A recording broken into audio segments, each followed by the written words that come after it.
Alam mo yung pakiramdam na akala mo okay na lahat? Yung tanggap ka ng biyenan mo, maayos kayo, walang issue, pero may isang tao talagang hindi ka hahayaang maging payapa.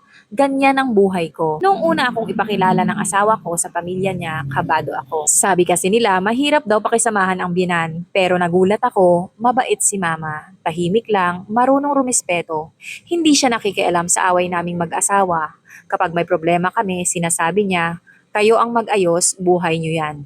Doon ako huminga ng maluwag. At bago natin ipagpatuloy, sa mga gustong sumulat at mag-share ng kanilang kwentong buhay, dito lang yan sa ating Facebook page na Ma'am Shiferi. Baka sa susunod, kwento mo na ang ating ma-feature. Pero may ate siya. Simula pa lang ramdam ko na yung tingin na parang sinusukat ka mula ulo hanggang paa. At yung mga tanong na hindi naman kailangang itanong. Magkano sahod mo? Bakit ganito lang handa nyo? Sure ka ba ang kaya mong alagaan ng kapatid ko? Nung una, pinalampas ko. Sabi ko, baka concern lang, pero habang tumatagal, lahat may komento. Kapag bumibili kami ng gamit para sa bahay, may masasabi. Kapag may desisyon kami bilang mag-asawa, may opinyon. Kapag nag-away kami, minsan somehow, alam niya agad. Hindi ko alam kung paano, pero parang may CCTV sa relasyon namin. Mas masakit pa, minsan kinakausap niya asawa ko kahit patago.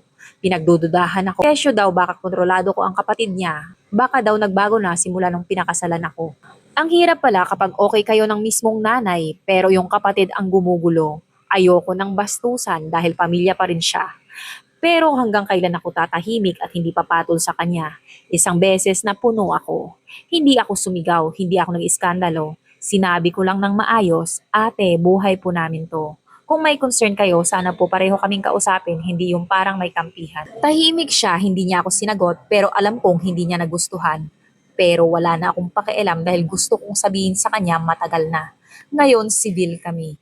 Plastic minsan, pero natutunan ko na hindi lahat ng laban kailangang patulan. Ang mahalaga, solid kami ng asawa ko at si mama, tahimik lang pero alam kong naiintindihan niya ako. Minsan talaga hindi yung binan ang kalaban. Minsan yung pakialamerang ate. Ikaw, kaya mo bang panindigan ang respeto mo kahit pamilya na ng asawa mo ang kaharap mo?